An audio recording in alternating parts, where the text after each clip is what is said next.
O negociante de camelôs da Babilônia. Quanto maior a fome, mais a mente se mostra aguçada, do mesmo modo que se fica muito mais sensível ao cheiro do alimento. Tarkad, o filho de Azur, certamente pensava assim. Não tinha comido nada havia 2 dias inteiros, se não fizermos conta dos 2 pequenos figos furtados do alto do muro de um jardim. Só não pegou mais, porque uma mulher muito zangada precipitou-se na sua direção, pondo-o para correr rua abaixo. Seus gritos terríveis ainda ecoavam nos ouvidos dele quando já atravessava a praça do mercado e o ajudaram inclusive a manter os dedos nervosos longe das tentadoras frutas que as vendedoras expunham em suas barracas. Nunca tinha reparado antes em quanta comida era trazida para os mercados da Babilônia e como cheiravam bem. Deixando o local, rumou para uma hospedaria e ficou zanzando na frente da casa de pasto. Quem sabe não encontraria por ali algum conhecido, alguém de quem pudesse arrancar como empréstimo uma moeda de cobre, que ganharia para ele um sorriso do inamistoso dono da pousada e, com isso, um atendimento simpático. Sem dinheiro, tinha certeza de que o receberiam muito mal. Em sua abstração viu-se inesperadamente cara a cara com o homem que mais gostaria de evitar, a alta e angulosa figura de Dabazir, o negociante de camelôs. De todos os amigos e tantos outros a quem pedirá emprestado pequenas somas, Dabazir fazia-o sentir-se desconfortável, porque Tarkad não havia cumprido a promessa de saldar o mais rápido possível uma antiga dívida. O rosto de Dabazir iluminou-se ao avistar o outro. Ora, aqui temos Tarkad, justamente aquele que venho procurando para cobrar as 2 moedas de cobre que lhe emprestei faz 1 mês, já além da moeda de prata relativa a um primeiro empréstimo. Que belo encontro! Poderei fazer um bom uso dessas moedas ainda hoje. E então, jovem, o que me diz?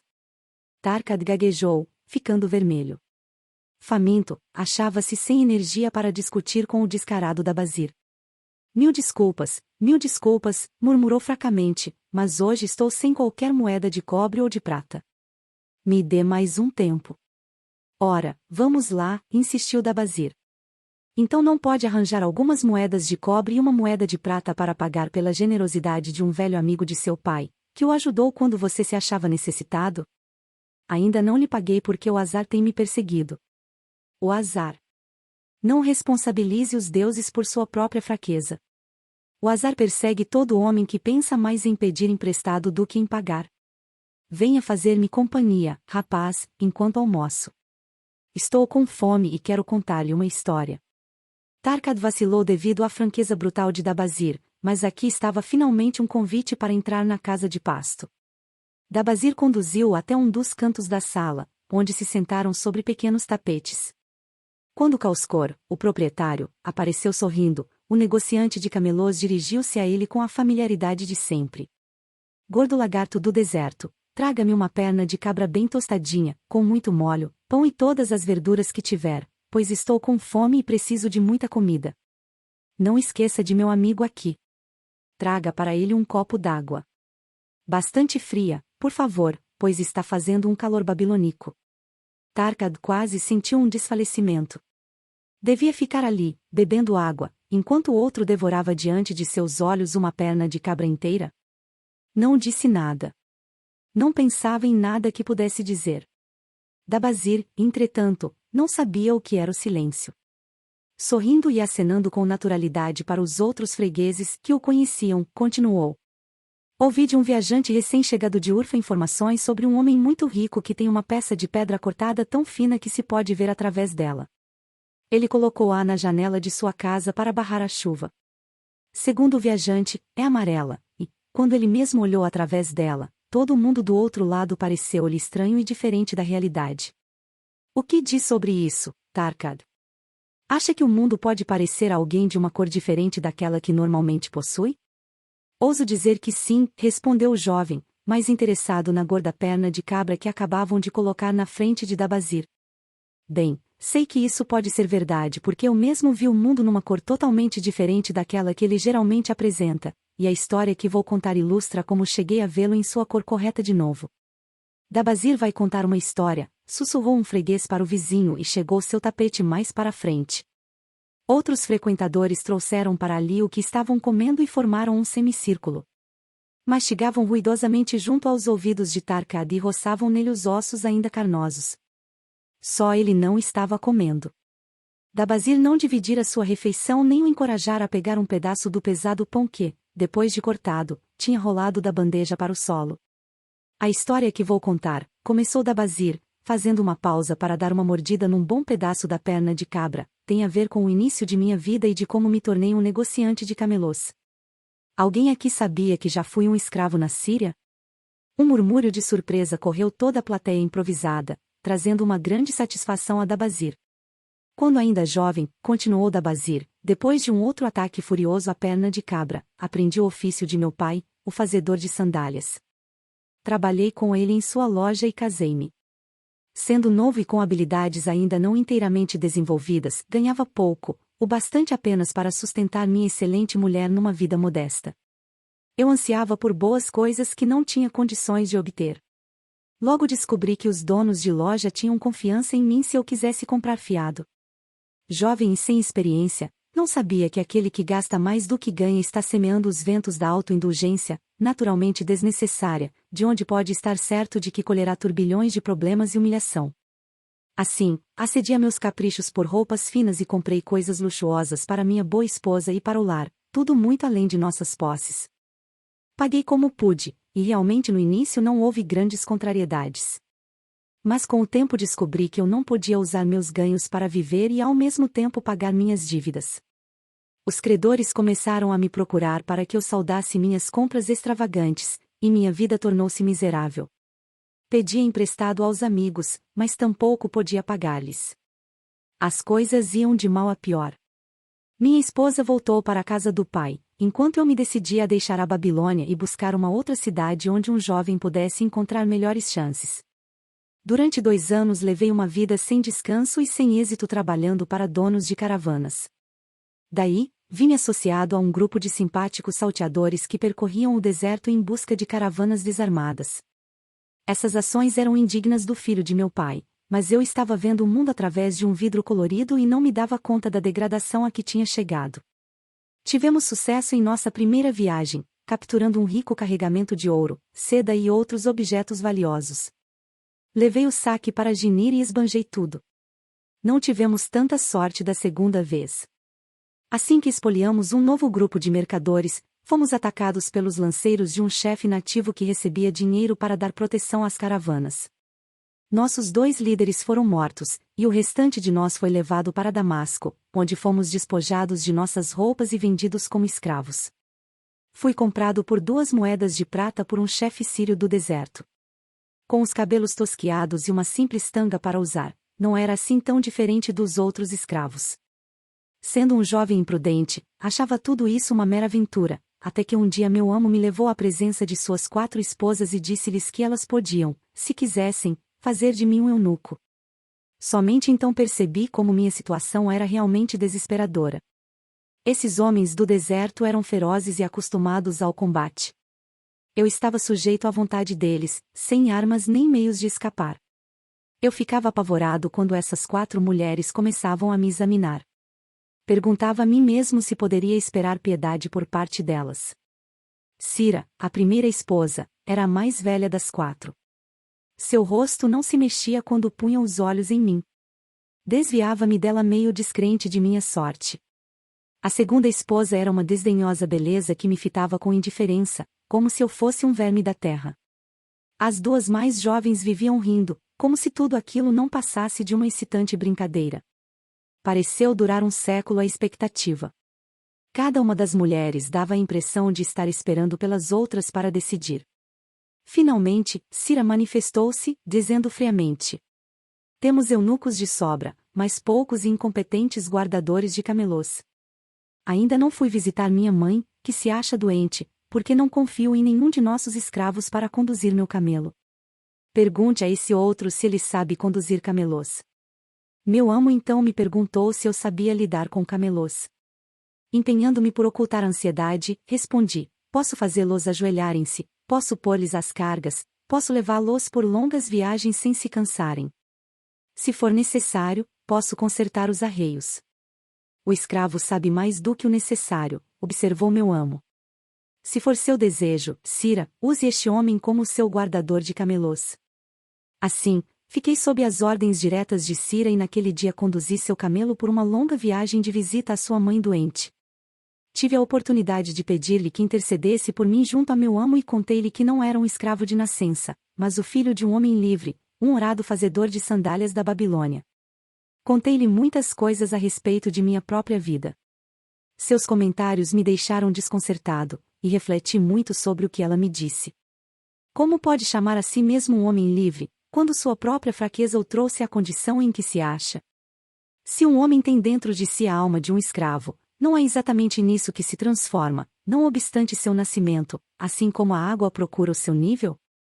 Se um homem tem dentro dele a alma de um cidadão livre, não se tornará respeitado e honrado em sua própria cidade, a despeito de seu infortúnio?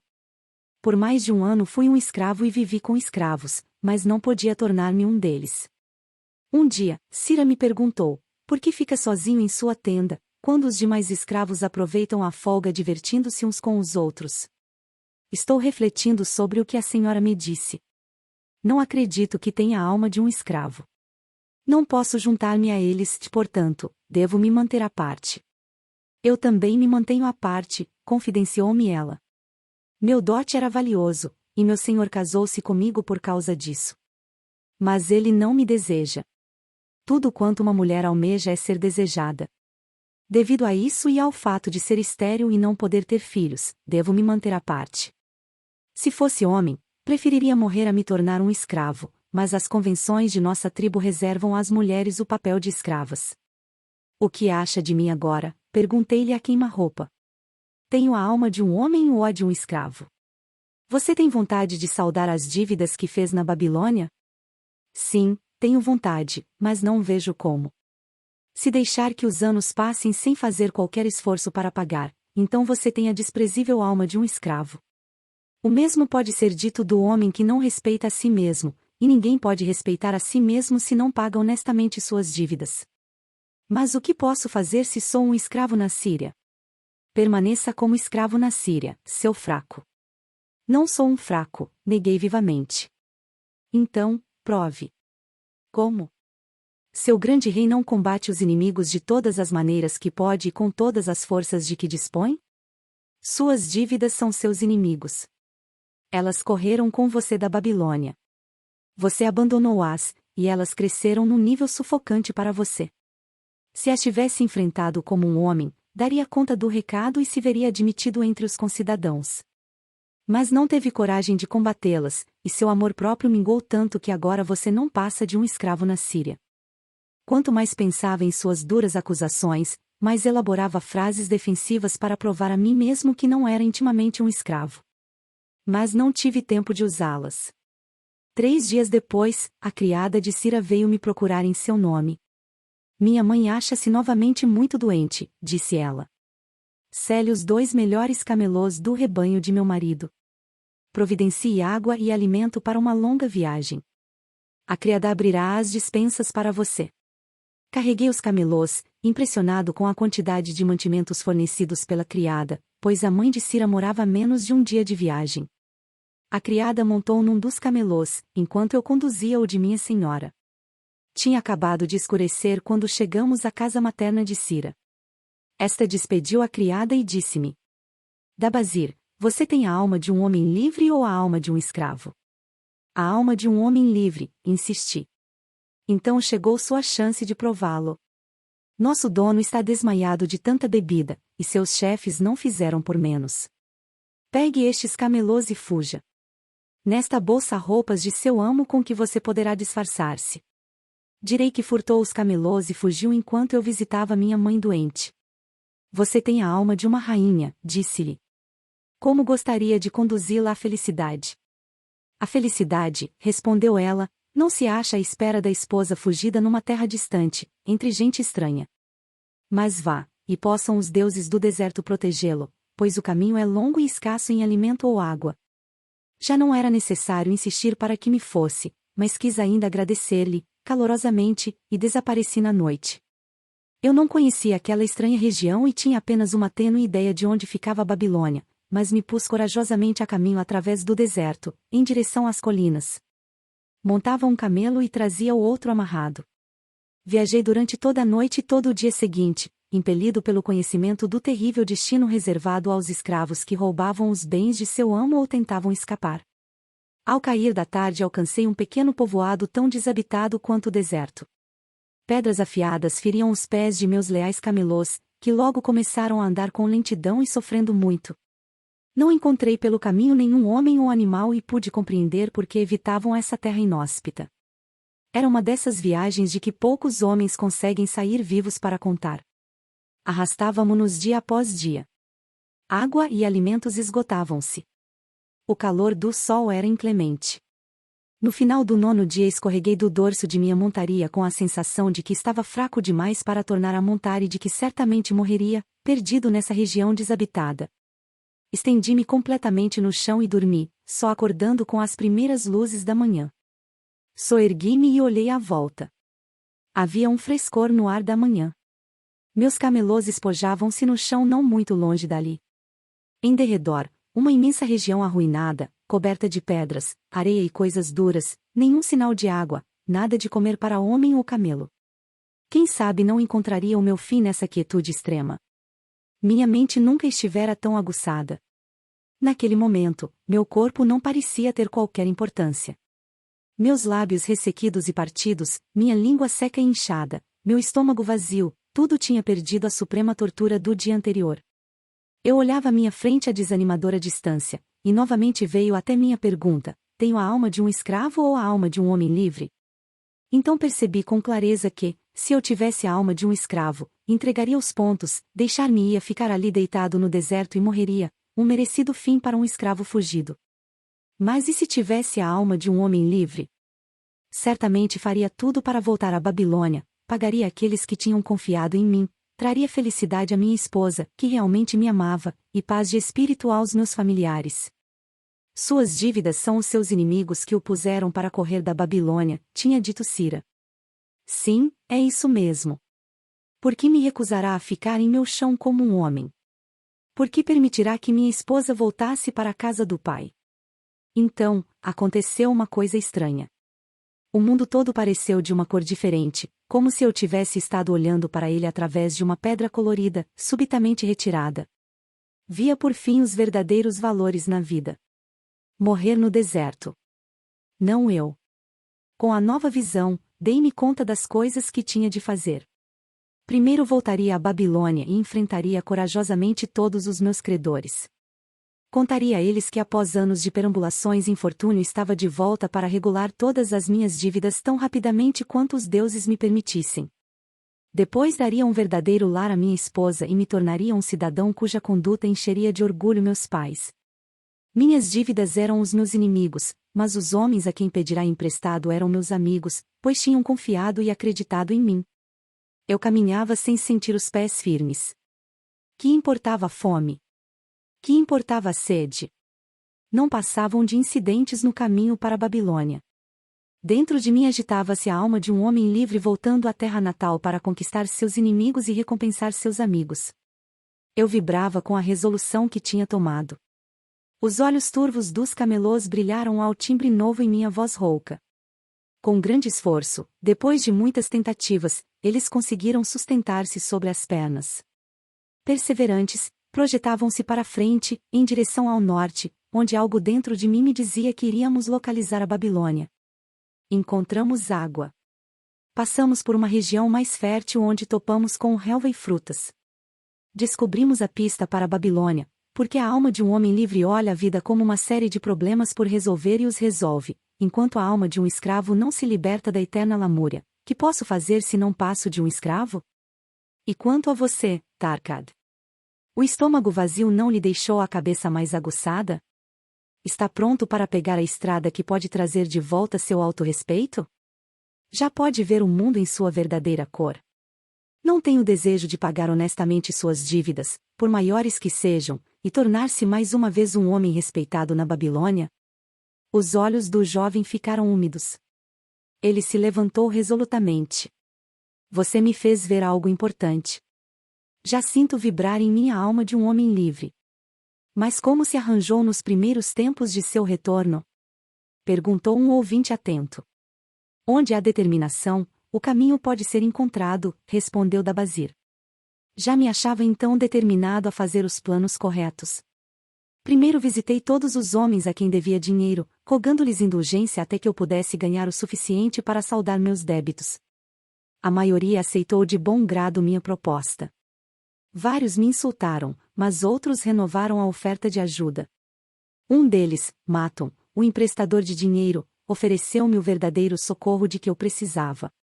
Informado de que eu tinha sido um guardador de camelôs na Síria, ele me enviou a Nebatur, o negociante de camelôs, que acabava de ser escolhido pelo nosso bom rei para comprar muitos rebanhos de camelôs saudáveis para uma grande expedição. Assim, pus à disposição de Nebatur todo o meu conhecimento sobre tais animais.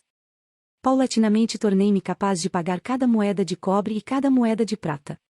Pude por fim andar de cabeça erguida, sentindo-me um homem honrado entre os honrados cidadãos desta cidade. Dabazir fez uma pausa, olhando para sua comida. Causkor, seu caracol de uma figa, gritou bem alto para ser ouvido na cozinha: a comida está fria. Traga-me mais comida do forno.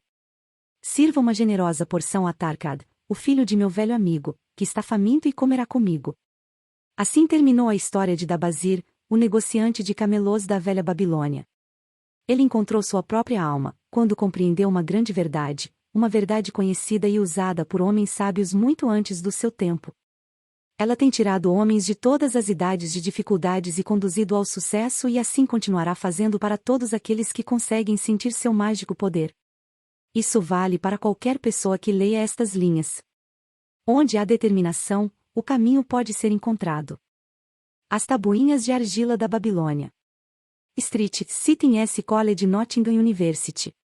Newark on Trent Nottingham. 21 de outubro de 1934. Professor Franklin Caldwell. Responsável pela expedição científica britânica. Aila, Mesopotâmia. Caro professor. Sua carta e as 5 tabuinhas de argila achadas durante sua recente escavação nas ruínas da Babilônia chegaram no mesmo barco. Fiquei extraordinariamente fascinado e passei muitas horas agradáveis traduzindo as inscrições. Queria responder imediatamente à sua carta, mas achei melhor esperar até que tivesse completado a tradução das tabuinhas. Elas chegaram em bom estado, graças ao uso providencial de anteparos e excelente empacotamento. Você ficará perplexo, tanto quanto nós mesmos ficamos aqui no laboratório, com a história que elas contam. Em geral esperamos que o impreciso e distante passado fale de romance e aventura, coisas do tipo As Mil e Uma Noites, você sabe. Quando, em vez disso, esse mesmo passado revela os problemas enfrentados por um homem chamado Dabazir para saldar suas dívidas, percebe-se que as condições que regiam o mundo antigo não mudaram muito nesses 5.000 anos. É estranho, mas essas velhas inscrições me passaram um trote, como dizem os estudantes. Sendo um professor universitário, sempre me julguei como um pensador que detivesse um conhecimento prático a respeito de muitos assuntos. E então me aparece esse velho sujeito, saído dos mundos soterrados da Babilônia, oferecendo uma maneira, de que nunca ouvi falar, de resolver o problema de minhas dívidas e ao mesmo tempo andar com moedas de ouro tilintando em meu bolso. Como seria agradável e interessante averiguar se tal sistema funcionaria tão bem nos dias de hoje quanto fez na antiga Babilônia.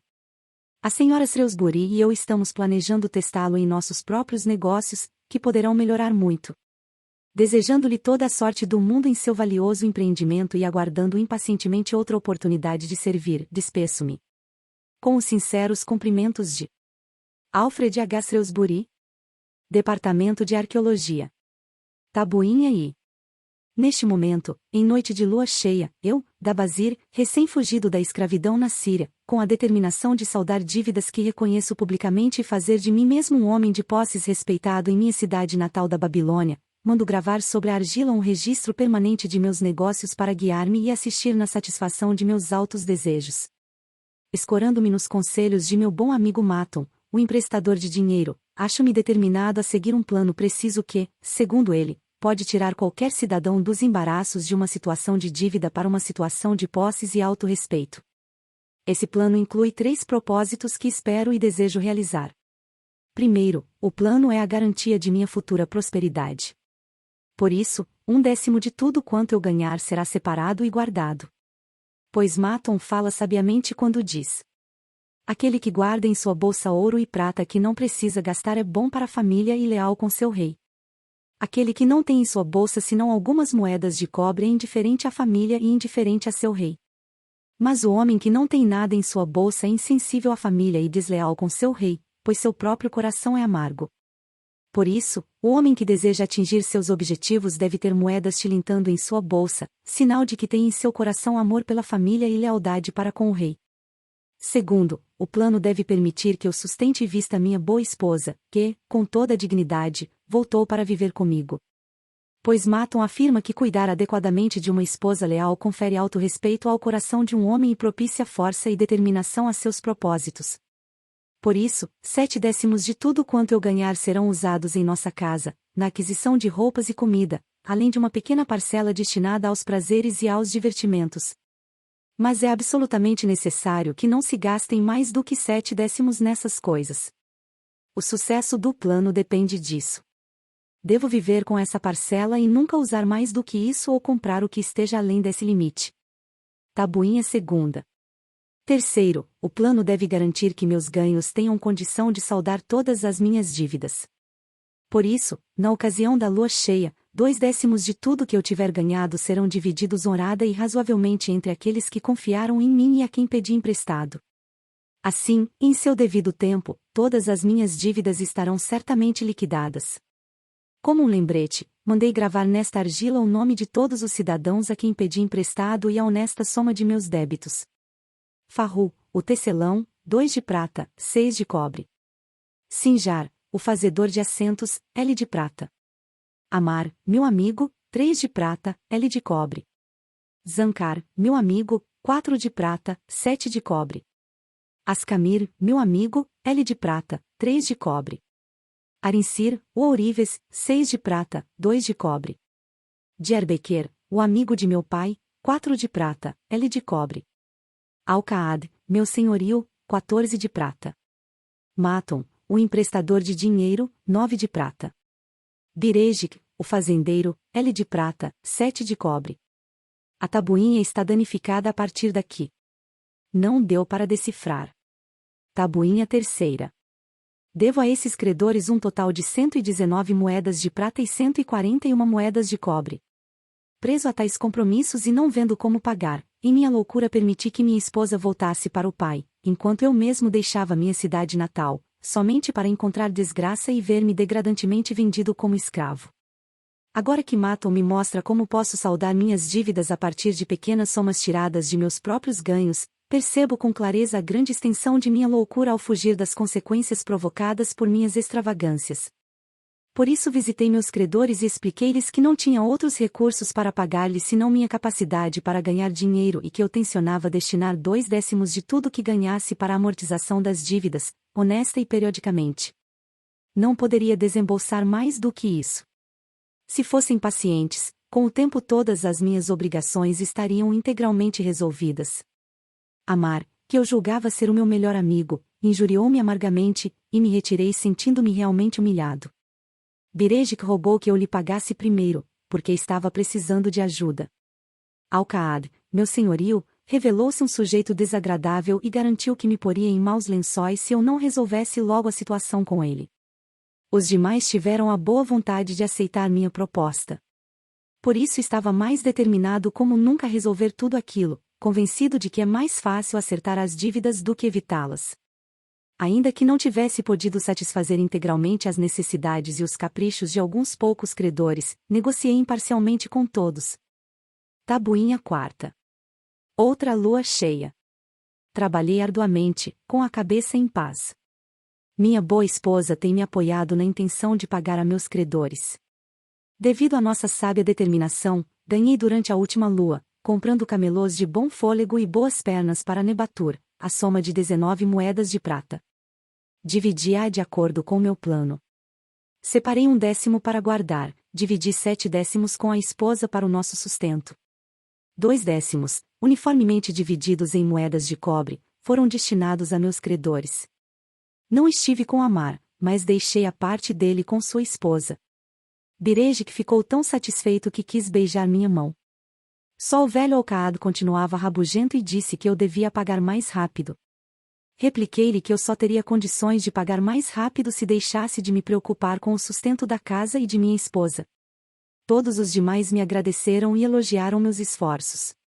Por isso, ao final de uma lua, meu endividamento foi reduzido a quase 4 moedas de prata, e já tenho quase 2 moedas de prata guardadas que ninguém pode reivindicar.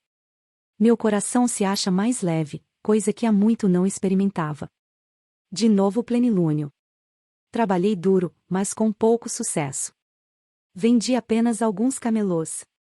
Meus ganhos não foram além de 11 moedas de prata.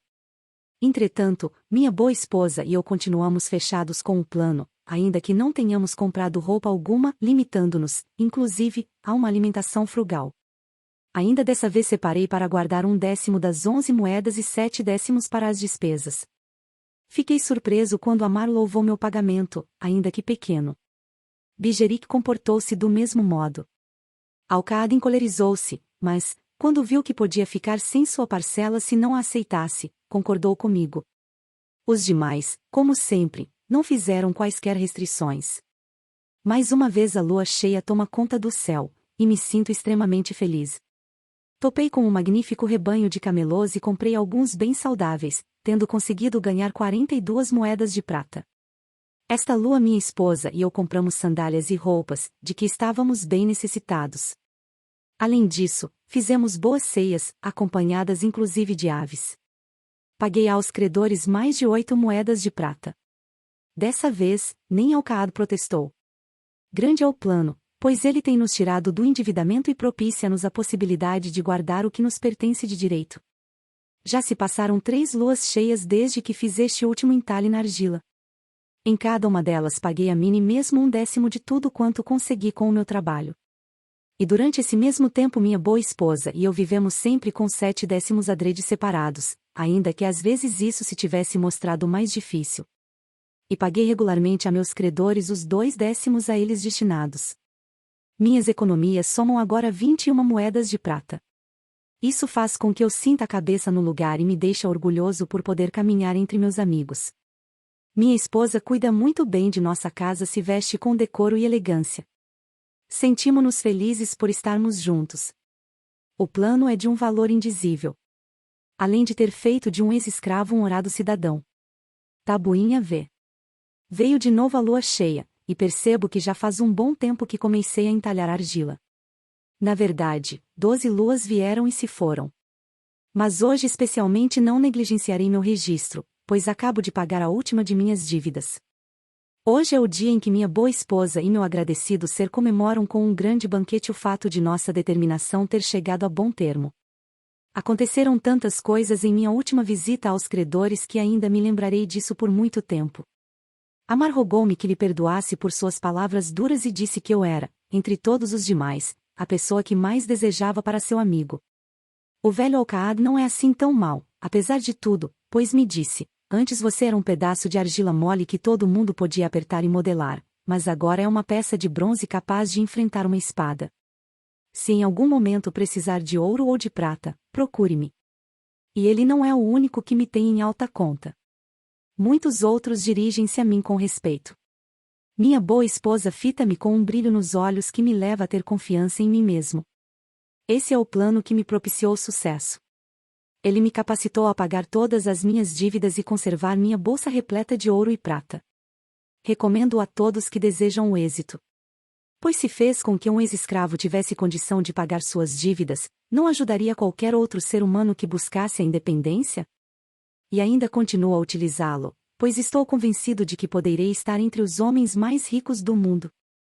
Street City S College Nottingham University. Newark-on-Trent Nottingham.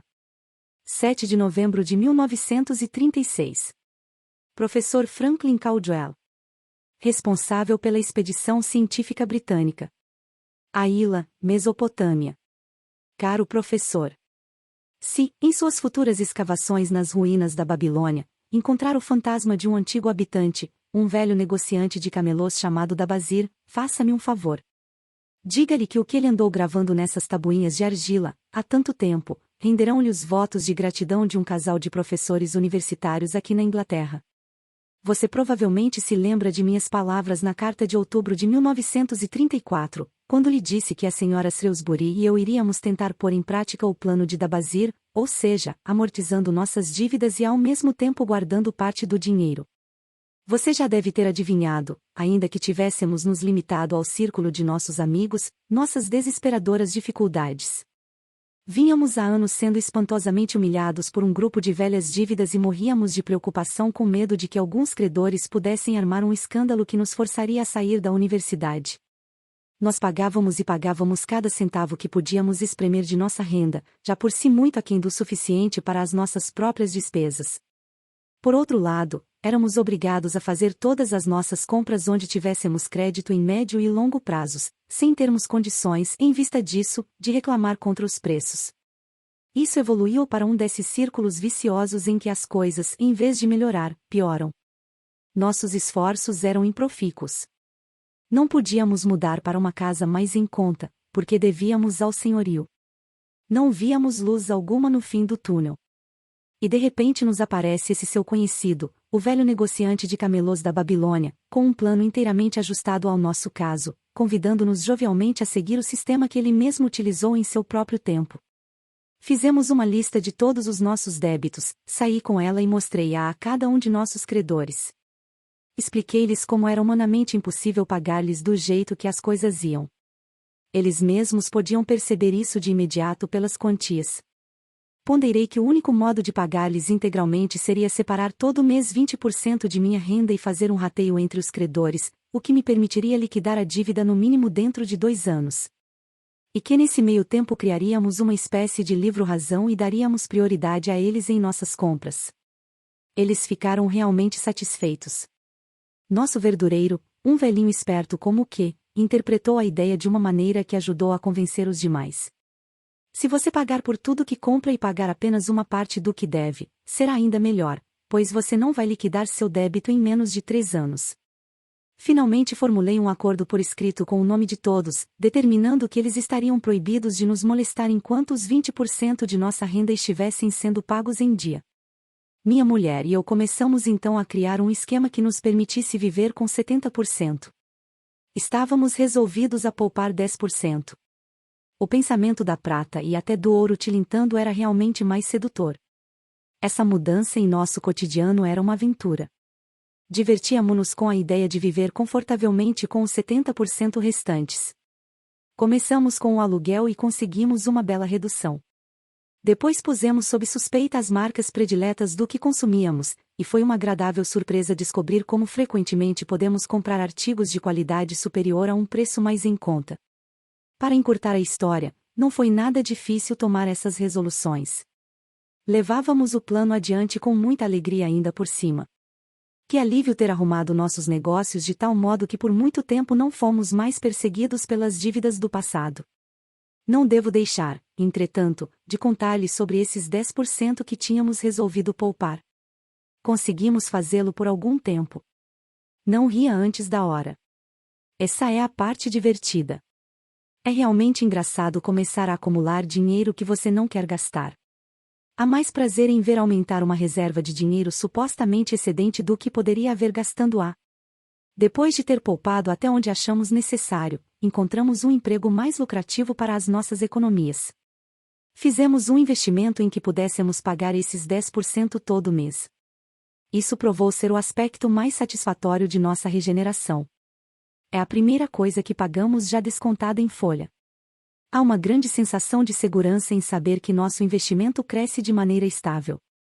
Enquanto isso, meus dias de aula tornaram-se mais bem remunerados, algo suficiente para nos sustentar daqui por diante. Tudo isso a partir do mesmo velho cheque. Difícil de acreditar, mas absolutamente verdadeiro.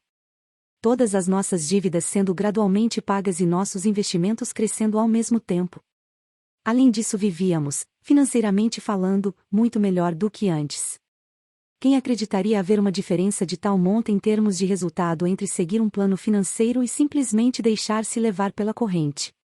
No final do próximo ano, quando todos os nossos velhos débitos já não existirão, teremos condição de aumentar o valor dos nossos investimentos, além de uma quantia extra para viajar.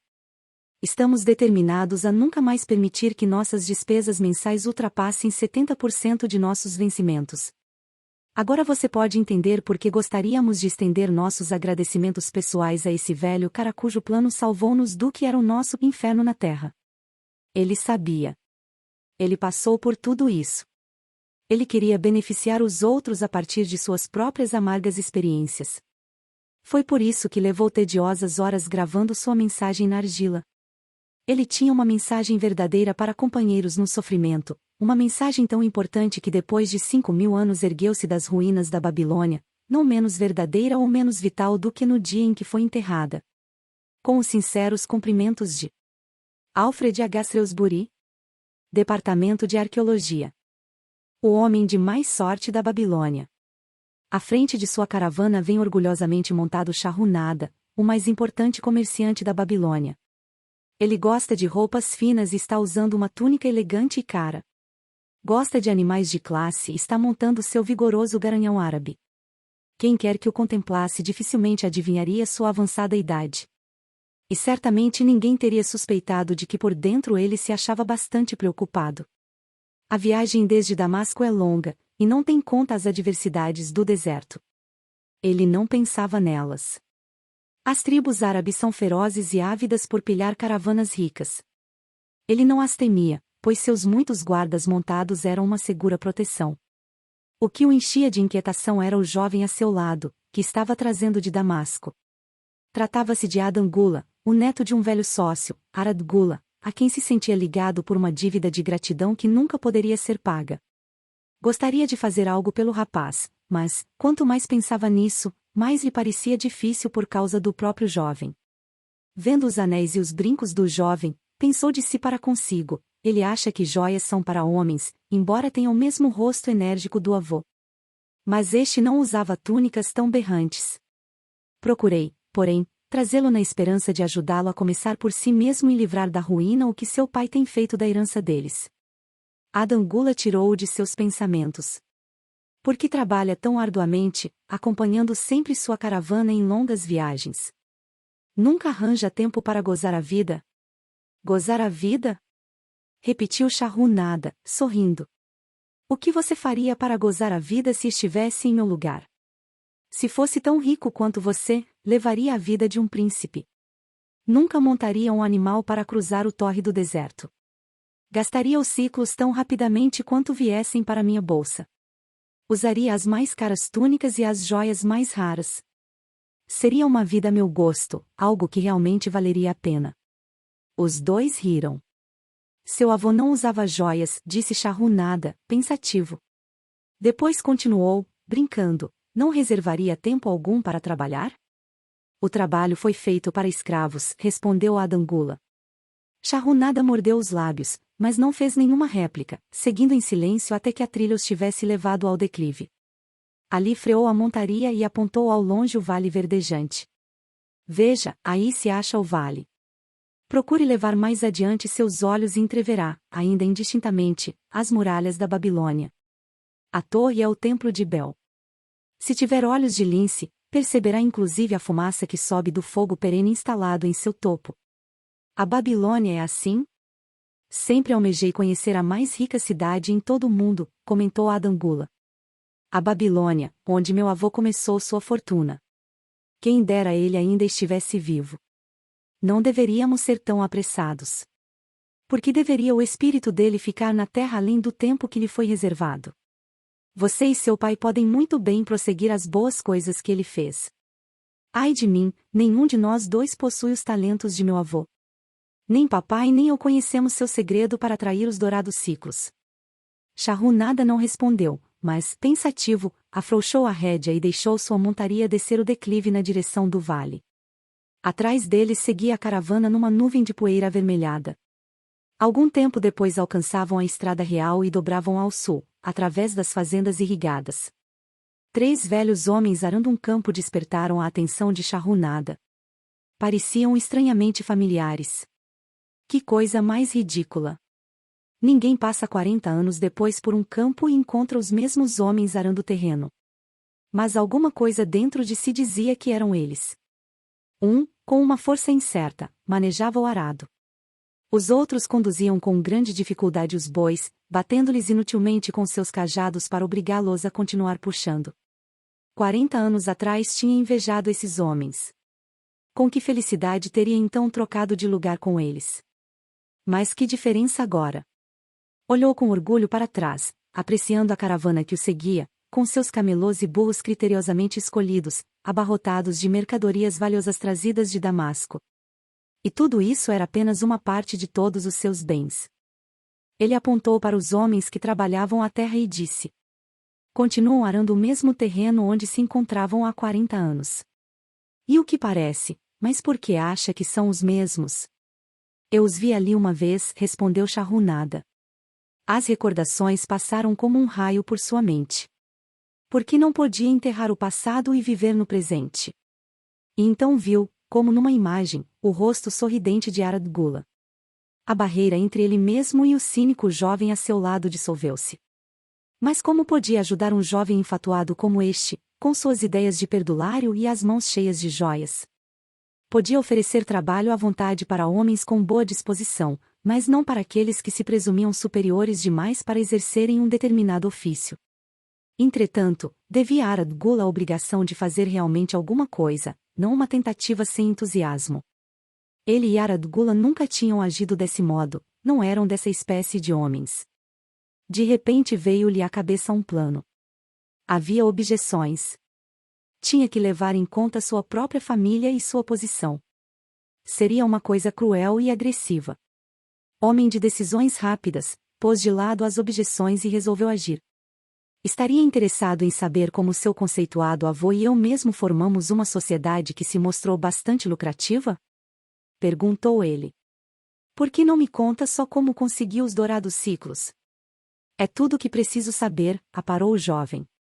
Shahunada ignorou a resposta e continuou. Vamos começar por esses homens que vimos trabalhando a terra. Eu podia ter então a sua idade.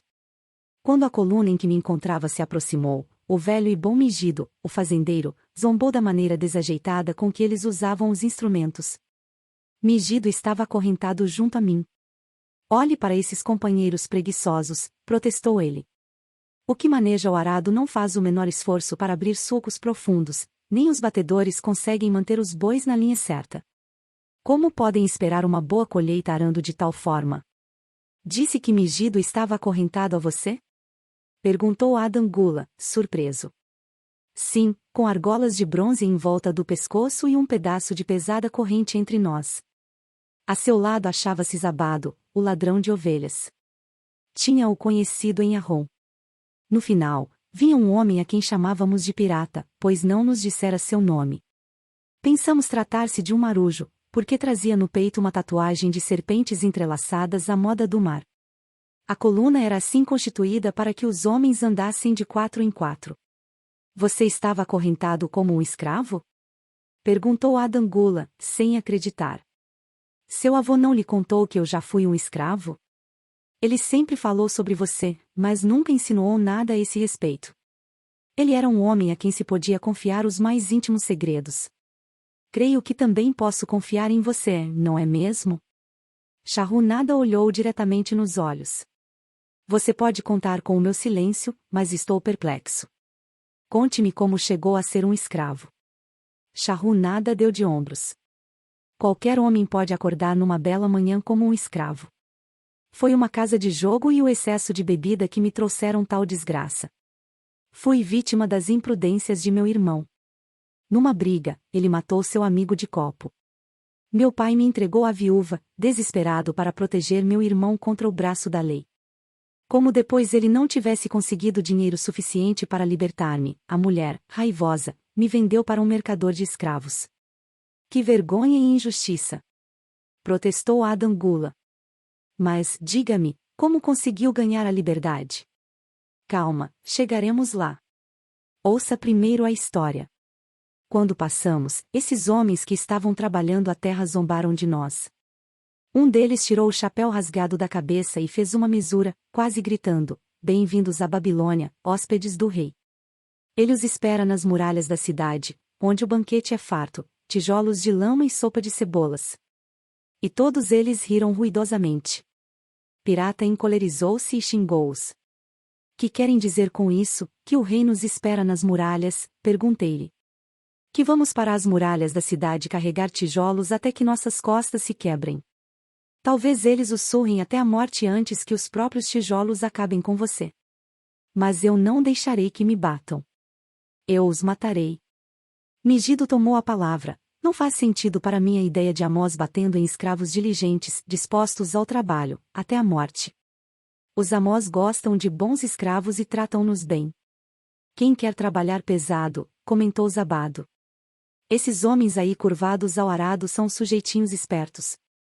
Não estão quebrando as próprias costas. Só fazem de conta que estão dando duro. Você não próspera usando de malandragem, protestou Megido. Se conseguir lavrar 1 hectare, terá sido um bom dia de trabalho, e o amo reconhece isso. Mas, se lavrar apenas a metade, isso prova que fez corpo mole no serviço. Eu não faço hora. Gosto de trabalhar e gosto de fazer um bom trabalho, pois o trabalho é o melhor amigo que já conheci. Ele me deu todas as boas coisas que já tive, minha fazenda, meu gado leiteiro, minhas colheitas, tudo. Vejam só quem fala, e onde estão essas boas coisas agora, zombou Zabado. Imagino ser muito melhor continuar vivo e arranjar-se sem trabalho. Veja o meu exemplo. Se formos vendidos para perder o couro nas muralhas, serei destinado ao transporte de sacos d'água ou algum outro trabalho fácil, enquanto você, que gosta de pegar no pesado, estará quebrando as costas de tanto carregar tijolos. Com um riso idiota, ficou em silêncio de novo. O terror apoderou-se de mim naquela noite. Não pude conciliar o sono. Aproximei-me da corrente mestra e, quando os outros dormiam, atraí a atenção de Godoso, que era o primeiro a ficar de vigia. Ele era um daqueles bandidos árabes, espécie de tratante que, além de roubar o dinheiro da vítima, não hesita igualmente em cortar-lhe a garganta. Diga-me, Godoso, sussurrei, quando chegarmos à Babilônia, seremos vendidos para trabalhar nas muralhas. Por que quer saber? Perguntou ele, cautelosamente. Mas não está vendo logo, insisti. Sou jovem. Quero viver. Não quero trabalhar nem ser espancado até a morte nas muralhas. Tenho alguma chance de encontrar um bom amo? Ele sussurrou de volta, vou lhe contar uma coisa. Você é um bom camarada, não perturba Godoso. Estive muitas vezes no mercado de escravos. Agora, ouça. Quando os compradores aparecerem, diga-lhes que é um bom trabalhador e que gosta de trabalhar muito para um bom amo. Faça com que eles queiram comprá-lo. Do contrário, já no outro dia estará carregando tijolos. Dando um duro dos diabos. Depois que ele se afastou, deitei-me na areia quente, olhando as estrelas e pensando em trabalho. Megido teimara que este era o seu melhor amigo, muito me surpreenderia se eu também viesse a ter a mesma opinião. Certamente teria, se o trabalho me livrasse de tudo aquilo. Quando Megido acordou, contei-lhe baixinho minhas boas novas. Era nosso único raio de esperança quando nos pusemos em marcha para a Babilônia. No final da tarde aproximamo-nos das muralhas e pudemos ver as fileiras de homens, como formigas negras, subindo e descendo ladeiras íngremes. De mais perto ainda, ficamos impressionados com os milhares de homens trabalhando, alguns estavam cavando no fosso, outros confundiam-se com a sujeira dos tijolos de lama. O maior número carregava os tijolos em imensos cestos através das trilhas escarpadas até os pedreiros. Inspetores praguejavam contra os retardatários e desciam o chicote de couro de boi nas costas daqueles que não conseguiam ficar em linha. Víamos os pobres companheiros vacilarem esgotados e caírem sob o peso de seus cestos, incapazes de tornarem a levantar-se. Se a chicotada alcançava-lhes os pés, eles eram arrastados para o lado dos caminhos e deixados ali, contorcendo-se de dor.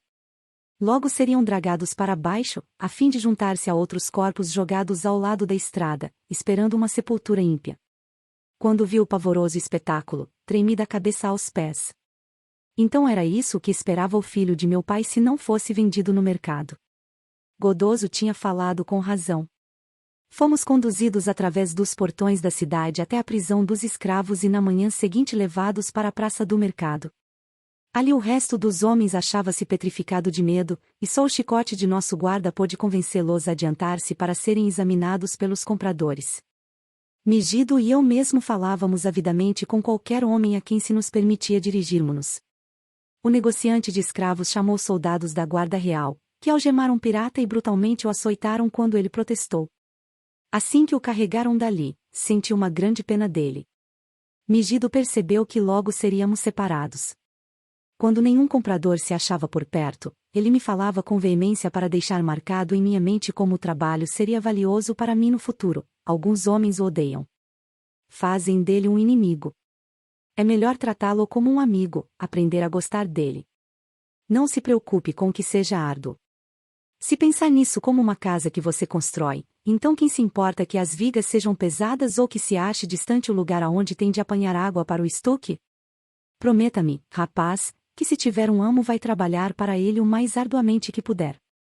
Se ele não apreciar tudo quanto você faz, não se preocupe.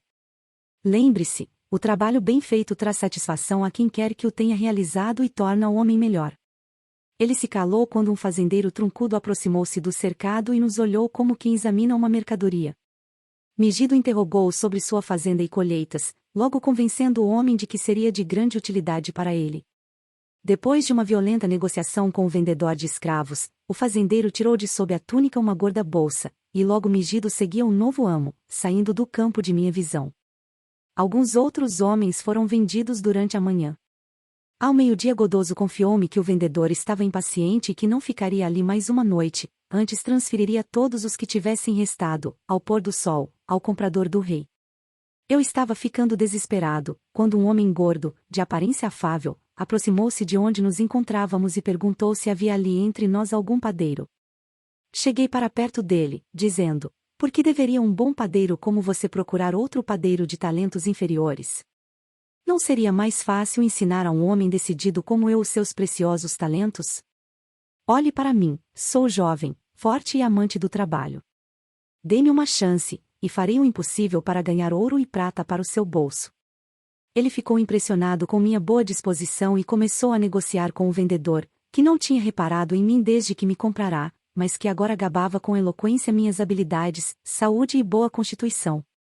Senti-me como um boi gordo sendo vendido a um açougueiro. Por fim, para minha alegria, o negócio foi fechado. Saí dali seguindo meu novo mestre, achando que era o homem de mais sorte na Babilônia. O novo lar era muito a meu gosto. Nananaide, meu amo, ensinou-me a moer a cevada na pedra redonda que ficava no pátio, a pôr e acender a lenha no forno e a reduzir a um pó finíssimo a farinha de gergelim para os bolinhos de mel. Eu tinha um leito no barracão onde eram guardados os cereais. Uma velha escrava que servia como governanta, Svasti, alimentava-me convenientemente e estava satisfeita com minha boa vontade em ajudá-la nas tarefas mais duras.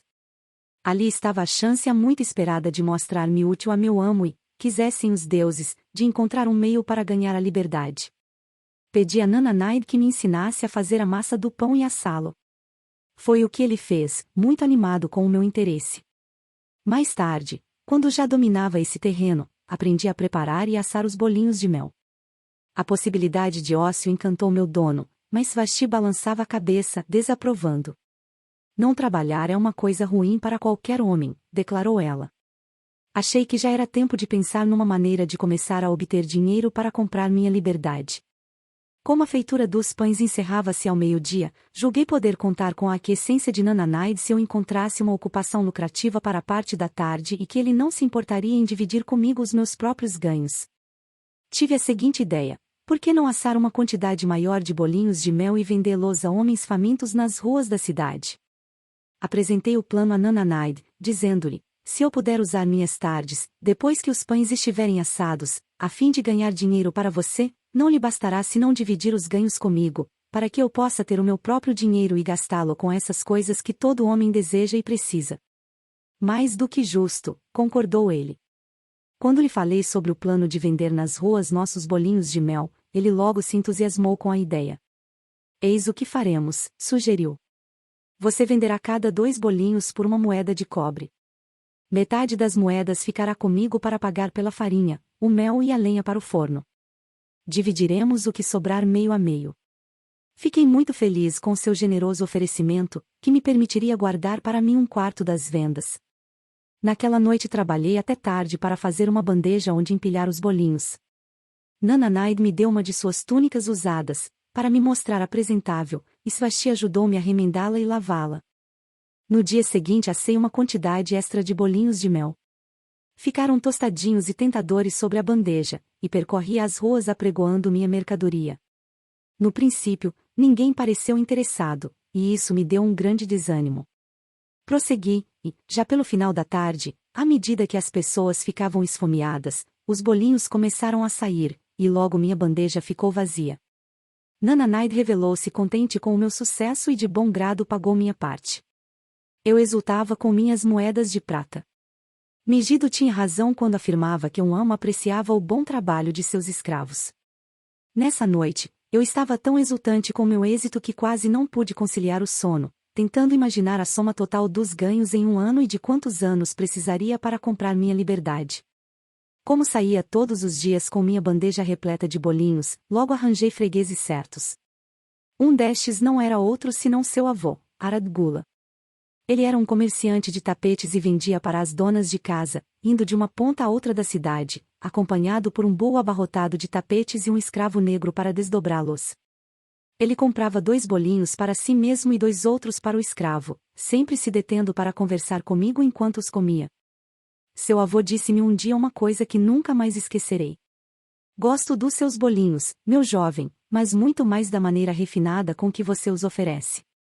Esse espírito de iniciativa pode levá-lo longe na estrada do sucesso. Mas como pode entender, Adam Gula, o que tais palavras de encorajamento podem significar para um escravo ainda jovem, sozinho numa grande cidade, lutando com tudo o que tinha em si para encontrar um modo de livrar-se das humilhações? À medida que os meses passavam, eu ia economizando cada vez mais os meus trocados. Meu alforje preso ao cinto ia começando a ganhar um peso bem gostoso. O trabalho estava provando ser meu melhor amigo, exatamente como dissera Megido. Eu estava feliz, mas Swasti mostrava-se preocupada. Temo que nosso amo esteja dissipando um tempo precioso nas mesas de jogo, disse ela. Não coube em mim de contente quando um dia cruzei com meu amigo Megido na rua. Ele conduzia ao mercado 3 burros carregados de verduras. Eu estou indo muito bem, disse ele. Meu amo aprecia tanto o meu bom trabalho que agora sou capataz. Como vê, ele me confia os negócios no mercado e inclusive mandou buscar minha família. O trabalho está me ajudando a recuperar-me dos meus grandes problemas. Algum dia me ajudará a comprar minha liberdade e ter de volta minha fazenda. O tempo foi passando, e Nananaid tornou-se cada vez mais ansioso pelo meu retorno após a venda dos bolinhos. Ele ficava me esperando e avidamente contava e dividia nosso dinheiro. Chegou a estar comigo para que visitasse praças mais distantes e aumentasse as vendas. Frequentemente, eu ia além dos portões da cidade para atender os inspetores dos escravos que construíam as muralhas. Eu odiava aquelas desagradáveis visões, mas achei entre os inspetores fregueses liberais. Um dia fiquei surpreso ao ver Zabado esperando numa fila para encher o cesto com tijolos. Ele estava pálido e alquebrado, as costas cobertas de chagas e lanhaduras devido ao chicote dos inspetores. Tive pena dele e estendi-lhe um bolinho que ele devorou imediatamente como um animal faminto. Percebendo seu olhar guloso, corri antes que me arrebatasse a bandeja. Por que trabalha tão arduamente? Perguntou-me um dia Arad Gula. Quase a mesma pergunta que você me fez hoje, lembra-se? Contei-lhe o que Megido dissera sobre o trabalho e como este estava provando ser meu melhor amigo. Mostrei-lhe com orgulho meu alforje repleto de moedas, acrescentando que economizava a fim de comprar minha liberdade. Quando estiver livre, o que fará? Quis saber seu avô. Bem, respondi, tenciono tornar-me comerciante. Foi aí que ele me confidenciou uma coisa de que eu nunca tinha suspeitado. Aposto que não sabe que sou também um escravo. Formei uma sociedade com o meu amo. Alto lá. Interveio Adam Gula. Não ouvirei mentiras que ultrajem meu avô. Ele não foi escravo. Seus olhos faiscavam de raiva. Shahrukh nada manteve-se calmo.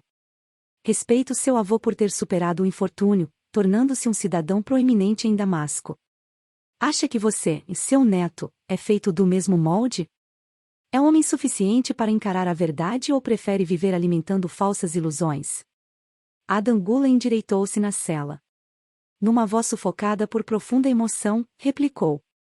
Meu avô foi estimado por todos. Seus dons eram incontáveis. Numa época de fome, foi seu ouro que comprou cereais no Egito, foi sua caravana que os trouxe para Damasco, distribuindo-os para que as pessoas não morressem de inanição. Agora você está me dizendo que ele não passava de um desprezível escravo na Babilônia. Tivesse permanecido como escravo na Babilônia, teria muito bem podido ser desprezível. Quando, porém, através de seus próprios esforços, tornou-se um grande homem em Damasco, os deuses realmente condoeram-se de seus infortúnios e dedicaram-lhe todo o respeito celeste. Depois de ter me contado que era um escravo, continuou Shahunada, explicou como estivera ansioso para ganhar sua liberdade. Agora que tinha o dinheiro para comprá-la, estava muito confuso quanto ao que devia fazer.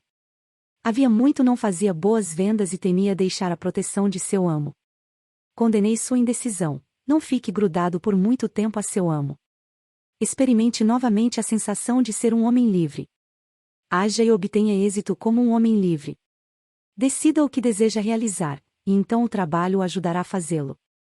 Ele seguiu seu caminho, dizendo estar contente por eu tê-lo censurado por sua covardia. 2. Um dia fui novamente além dos portões da cidade e fiquei surpreso ao encontrar uma multidão compacta ali reunida. Tentei informar-me a respeito, e um homem me disse, então não soube? Um escravo fugido que matou um dos guardas do rei foi trazido para a justiça e ainda hoje será açoitado até a morte por seu crime. O próprio rei estará aqui em pessoa. O ajuntamento era tão cerrado em volta do pelourinho que temi aproximar-me sem que minha bandeja de bolinhos de mel não fosse atirada para o alto. Subi por isso a um recanto em obras da muralha de onde podia ver acima das cabeças das pessoas. Pude ter dali uma ótima visão do próprio Nabucodonosor conduzindo seu carro de ouro. Nunca tinha contemplado tanta grandeza, túnicas tão magníficas e cortinas de pano dourado e veludo. Eu não podia ver o castigo, embora conseguisse ouvir os gritos lancinantes do pobre escravo. Admirava-me que alguém tão nobre como o nosso magnífico rei tivesse condições de apreciar aquele sofrimento, mas, quando vi que ele estava rindo e brincando com os cortesãos, percebi que ele era cruel e compreendi por que tarefas tão desumanas eram exigidas dos escravos que construíam as muralhas. Depois que o escravo morreu, seu corpo foi preso a um poste de madeira por uma corda ligada a um de seus pés para que todos pudessem ver. Como a multidão começava a desfazer-se, cheguei mais perto. Sobre o peito cabeludo do supliciado reconheci a tatuagem das duas serpentes entrelaçadas. Era pirata.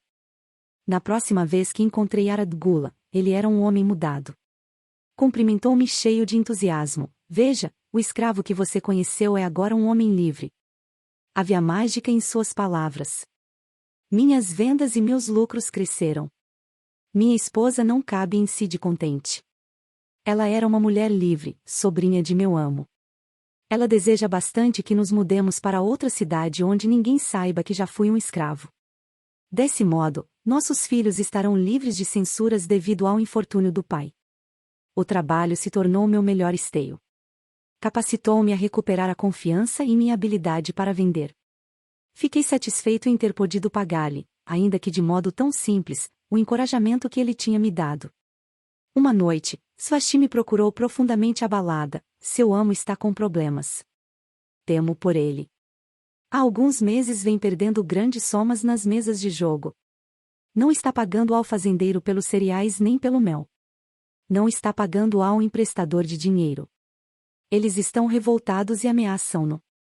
Por que devemos nos preocupar com suas loucuras? Não somos os seus responsáveis, respondi sem pensar. Jovem desmiolado, não está entendendo? Ele deu ao emprestador de dinheiro seu título de propriedade para garantir o empréstimo. Segundo a lei, o homem pode reclamá-lo e vendê-lo. Não sei o que fazer. Ele é um bom amo. Por quê? Porque tais problemas vieram cair sobre ele. Os temores de Svasti não eram sem fundamento. Enquanto me achava assando o pão na manhã seguinte, o emprestador de dinheiro voltou com um homem chamado Sazi. Esse homem me examinou e disse que eu servia. O emprestador de dinheiro não quis esperar o retorno de meu amo, mas incumbiu Svasti de dizer-lhe que tinha me levado. Sem levar comigo senão a túnica que estava vestindo e o meu alforje com as moedas de cobre preso ao cinto, apressaram-me a deixar o local, os pães ainda assando no forno. Fora arrancado as minhas mais queridas esperanças, como o furacão desenraiza a árvore da floresta, atirando-a ao mar encapelado. Novamente uma casa de jogo e bebidas alcoólicas causavam minha desgraça. Sazi era um homem rude e grosseiro. Quando cruzava comigo a cidade, falei-lhe sobre os bons serviços que tinha prestado a Nananaide e disse-lhe que ele poderia esperar o mesmo tratamento. Sua resposta foi totalmente desencorajadora. Não gosto deste trabalho. Meu amo não gosta dele. O rei determinou que ele me destinasse à construção de uma seção do Grande Canal. O amo me pediu que comprasse mais escravos, trabalhasse arduamente e acabasse rápido com a obra. Ora, como pode algum homem acabar rapidamente uma obra grande como aquela? Imagine um deserto sem árvore alguma, apenas pequenos arbustos e um sol queimando com tal fúria que a água em nossos barris já não prestava, de tão quente, para matar nossa sede. Imagine agora filas de homens descendo aos profundos buracos escavados e dali trazendo pesados cestos de areia fofa através de caminhos poeirentos, da manhã até a noite. Imagine a comida servida em gamelas onde todos comiam juntos, como porcos. Não tínhamos tendas nem palha para as camas. Foi essa a situação em que me achei. Enterrei meu alforje num lugar marcado, meio descrente de que no futuro viesse a desencavá-lo. Nos primeiros tempos trabalhei com boa vontade, mas, à medida que os meses se arrastavam, senti meu ânimo fraquejar. Então a febre tomou conta do meu corpo exausto. Perdi o apetite e mal podia levar à boca pedaços de carneiro e verduras. À noite via-me completamente vencido pela insônia. Em minha desgraça perguntava-me se o plano desabado não era mesmo melhor, fazer corpo mole para não condenar o próprio corpo ao esmorecimento. Depois lembrei-me da última visão que tive dele e convenci-me de que o velho camarada estava errado. Meus pensamentos voltaram-se para a pirata e toda aquela amargura, e me perguntei se também podia ser justo brigar e matar. A recordação de seu corpo ensanguentado me mostrou que seu plano não tinha a menor serventia. Lembrei-me então da última vez em que vi Megido. Suas mãos mostravam calos imensos devido a trabalho árduo, mas seu coração era leve e havia contentamento em seu rosto. Seu plano era o melhor. Mas eu tinha tanta disposição para o trabalho quanto Megido, ele podia não ter trabalhado tão duro quanto eu. Por que o meu trabalho não me trouxe felicidade e sucesso? Era o trabalho que trazia felicidade a Megido ou isso acontecia devido à intervenção dos deuses? Estaria escrito que eu devia trabalhar a vida inteira sem a satisfação de meus desejos, sem felicidade ou sucesso? Todas essas questões misturavam-se em minha cabeça, e eu não encontrava uma resposta sequer. Realmente, eu me achava lamentavelmente confuso. Vários dias depois, quando já parecia que me encontrava no limite de minha resistência, ainda sem atinar com qualquer solução, Sazi me procurou. Um mensageiro veio em nome de meu mestre buscar-me para me levar de volta à Babilônia. Desenterrei meu precioso alforje, enrolei-me nos restos andrajosos de minha túnica e segui caminho, montado atrás do mensageiro. À medida que progredíamos, os mesmos pensamentos de um furacão atirando-me de um lado para outro assaltaram meu cérebro nervoso. Eu parecia estar vivendo as misteriosas palavras de uma canção de Arrom, minha cidade natal. Atacando um homem como um redemoinho. Conduzindo-o como uma tempestade. Cujo curso ninguém pode seguir. Cujo destino ninguém pode prever. Estava destinado a ser sempre punido em razão de algo que desconhecia? Que novas desgraças e decepções me aguardavam? Quando entramos no pátio da casa de meu mestre, imagine minha surpresa quando vi Aradgula me esperando.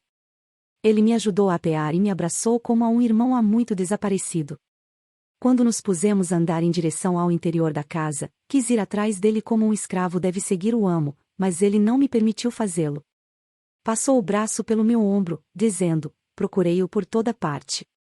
Quando já me dava por vencido, encontrei Svasti, que me falou sobre um emprestador de dinheiro, que me conduziu até seu nobre dono. As negociações foram difíceis, por causa dele, que ainda me fez pagar um preço exorbitante, mas você merecia todos os sacrifícios. Sua filosofia e iniciativa foram minha inspiração para esse novo sucesso. A filosofia de Megido, não minha, atalhei. A filosofia de Megido e sua. Graças a ambos, estamos indo a Damasco, e eu preciso de você como meu sócio. Veja, exclamou ele, em um momento você será um homem livre. Dizendo isso, retirou de sob a túnica a tabuinha de argila onde estava gravado meu título de propriedade. Levantou-a acima da cabeça e arremessou-a contra o chão de pedras. Com satisfação, esmagou com os pés os fragmentos até que se reduzissem a pó. Lágrimas de gratidão encheram-me os olhos. Eu sabia que era o homem de mais sorte na Babilônia. Como vê, o trabalho, no tempo de minhas maiores desgraças, provou ser meu melhor amigo. Minha disposição para o serviço capacitou-me a escapar de ser vendido para fazer parte das turmas de escravos nas muralhas. Isso também impressionou seu avô, que me escolheu como seu sócio. O trabalho é a chave secreta de meu avô para os seus ciclos de ouro? Perguntou Adam Gula. Era a única chave que ele possuía quando o conheci, replicou Shahunada. Seu avô adorava o trabalho. Os deuses apreciaram seus esforços e o recompensaram com liberalidade. Começo a ver, disse Adam Gula, pensativo. O trabalho atraiu seus muitos amigos, que admiraram sua diligência e o sucesso que isso trouxe. O trabalho trouxe-lhe o respeito de que tanto gozou em Damasco. O trabalho trouxe-lhe todas essas coisas que aprovei. E eu que achava que o trabalho somente convinha a escravos. A vida é repleta de prazeres que os homens podem gozar, comentou Shahunada. Cada um deles tem o seu lugar. Fico contente com que o trabalho não esteja restrito a escravos. Fosse assim, eu me veria privado de meu maior prazer. Não há nada que me dê uma soma maior de satisfação do que o trabalho. Shahunada e Adam Gula seguiram cobertos pelas sombras das muralhas torreadas até os maciços portões de bronze da Babilônia. À aproximação deles, os guardas ali postados tiveram a atenção despertada e respeitosamente saudaram um honrado cidadão. Com a cabeça erguida, Shahunada passou com sua grande caravana pelos portões e subiu as ruas da cidade. Sempre aspirei a tornar-me um homem como meu avô, confidenciou-lhe Adam Gula, nunca tinha percebido o tipo de homem que ele foi. Você me mostrou isso.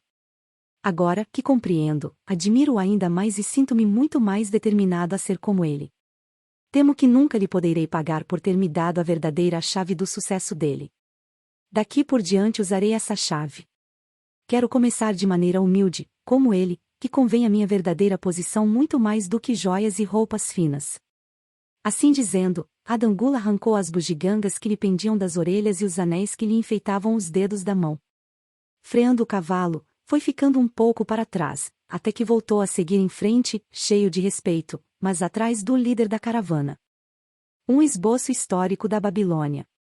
Nas páginas de história não existem cidades mais glamourosas do que a Babilônia. Seu próprio nome evoca visões de riqueza e esplendor. Seus tesouros de ouro e joias eram fabulosos. Alguém logo imaginaria que uma cidade próspera como essa só poderia estar situada numa pujante região tropical, cercada por ricos recursos naturais, como florestas e minas. Pois não era o caso. Ela estava localizada junto ao rio Eufrates, num extenso e árido vale. Não tinha florestas nem minas, e muito menos pedras para construção.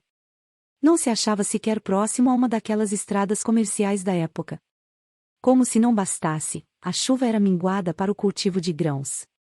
A Babilônia é um impressionante exemplo da capacidade do homem para alcançar grandes objetivos, utilizando o que quer que estivesse à disposição.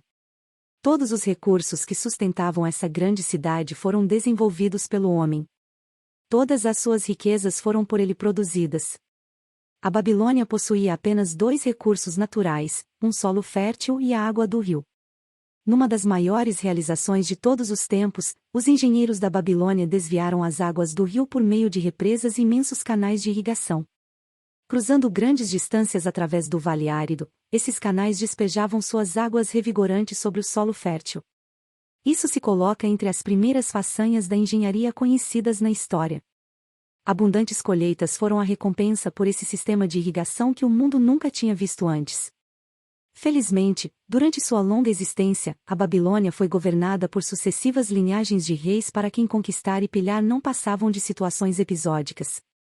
Embora se tivesse empenhado em muitas guerras, a maioria era de natureza local e na maior parte das vezes buscavam conter a investida de ambiciosos conquistadores de outras regiões que cobiçavam seus fabulosos tesouros. Os magníficos governantes da Babilônia ganharam um lugar na história por causa de sua sabedoria, espírito de iniciativa e justiça.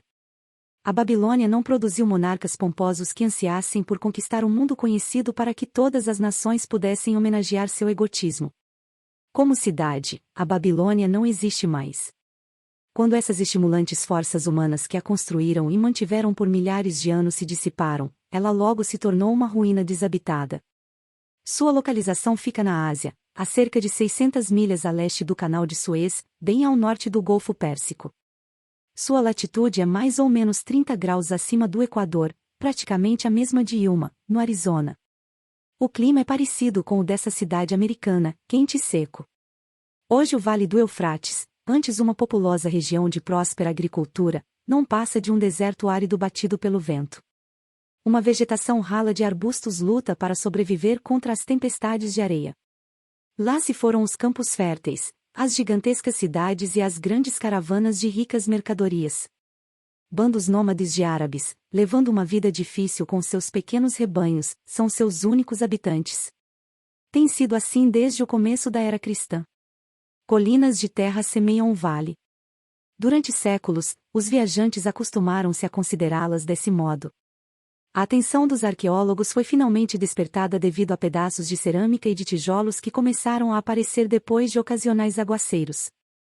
Expedições financiadas por museus americanos e europeus foram enviadas ao local para fazer escavações e ver o que podia ser achado.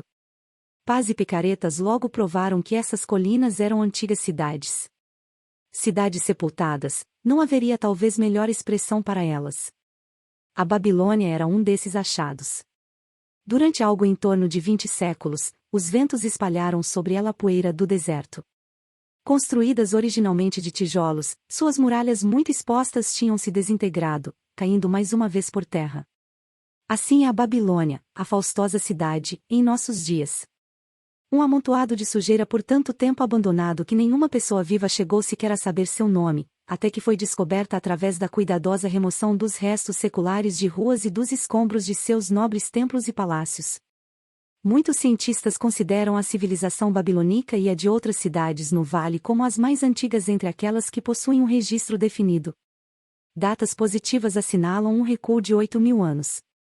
Um fato interessante nessa conexão é o meio usado para determinar essas datas. Soterradas nas ruínas da Babilônia, encontrarão-se descrições de um eclipse do Sol. Astrônomos modernos calcularam prontamente a época em que tal eclipse, visível na Babilônia, ocorreu e então estabeleceram uma conhecida relação entre o calendário deles e o nosso.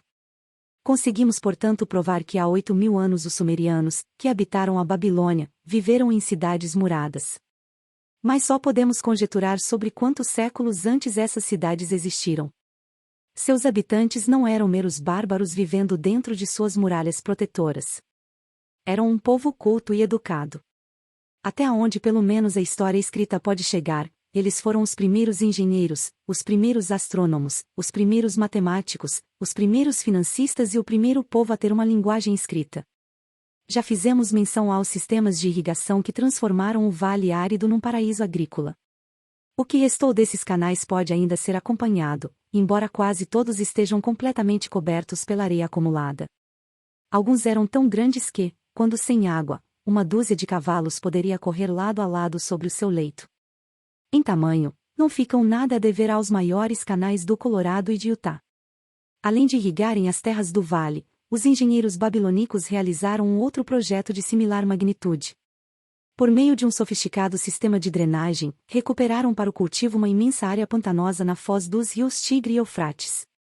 Heródoto, viajante e historiador grego, visitou a Babilônia em pleno apogeu da cidade e deu-nos a única descrição que conhecemos feita por um estrangeiro. Seus escritos fornecem um panorama gráfico da cidade e mencionam alguns dos extraordinários costumes de seu povo, além dos comentários sobre a notável fertilidade do solo e as abundantes colheitas de trigo e cevada. A glória da Babilônia desapareceu, mas sua sabedoria foi preservada para nós. Para isso, estamos em dívida com sua forma de registros. Naqueles distantes dias, o uso do papel ainda não tinha sido inventado. Em seu lugar, os babilônios gravavam laboriosamente seus escritos sobre tabuinhas de argila úmida. Em seguida, eram cozidas e tornavam-se uma telha dura. Mediam em geral cerca de 6 por 8 e 1 polegada de espessura.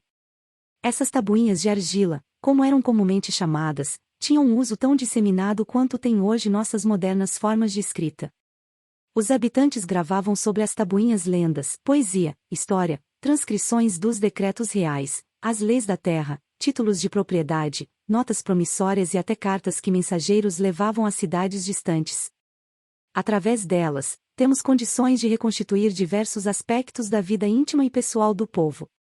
Uma tabuinha, por exemplo, evidentemente saída de um armazém, registra que na data assinalada um determinado cliente trouxe ao comerciante uma vaca, trocando-a por 7 sacas de trigo, 3 entregues na hora, e as 4 restantes, reservadas para quando o cliente quisesse apanhá-las.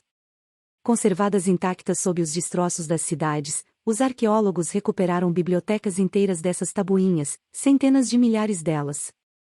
Uma das mais notáveis maravilhas da Babilônia eram as imensas muralhas que cercavam a cidade.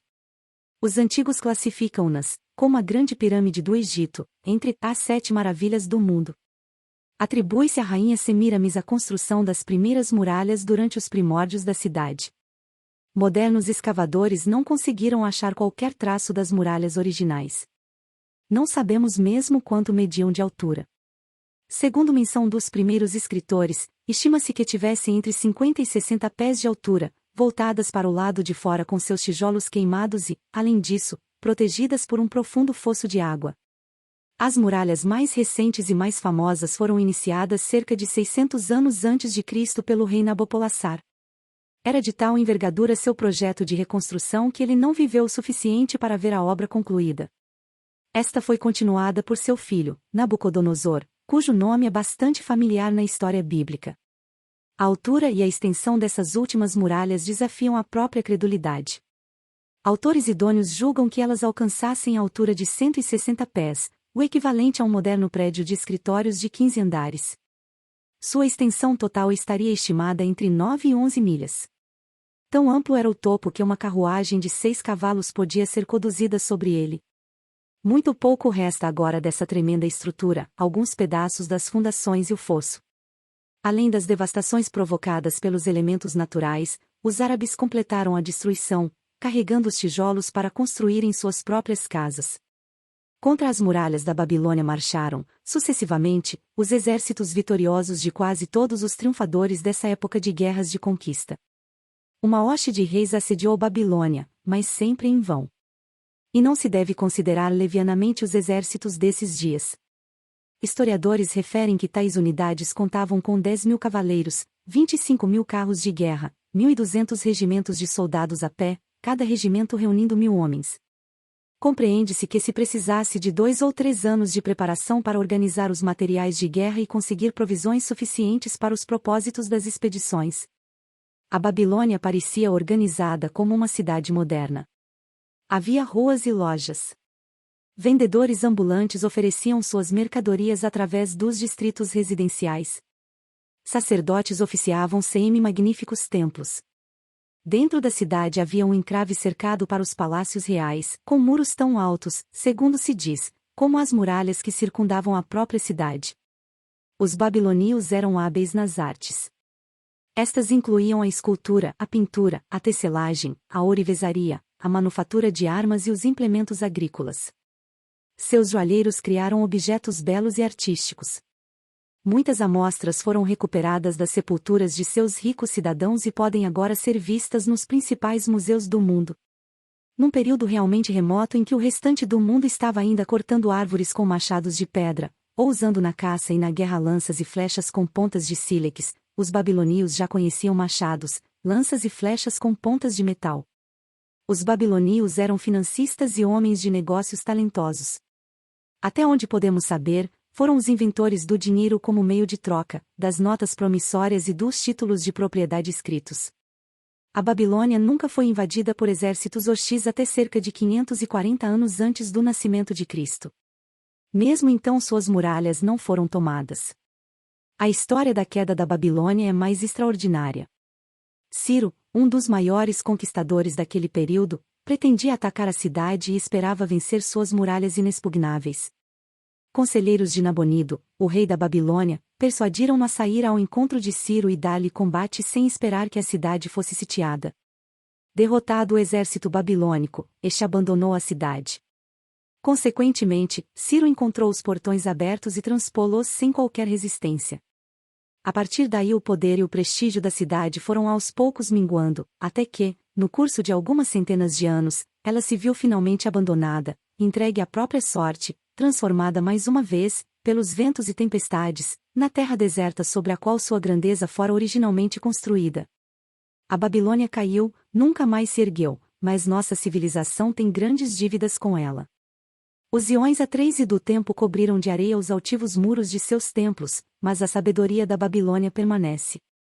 Caro ouvinte, queremos expressar nossa sincera gratidão por ter ouvido o audiobook até o final. Esperamos que você tenha desfrutado. Se você gostou da experiência, por favor, considere se inscrever em nosso canal para receber mais conteúdos como este. Não se esqueça de dar um like e compartilhar com seus amigos e familiares. Recomendamos que você também confira outros livros em nosso canal. Temos certeza de que encontrará algo que irá cativar sua imaginação e despertar sua curiosidade. Obrigado novamente por ouvir e esperamos tê-lo como ouvinte em muitas outras aventuras literárias.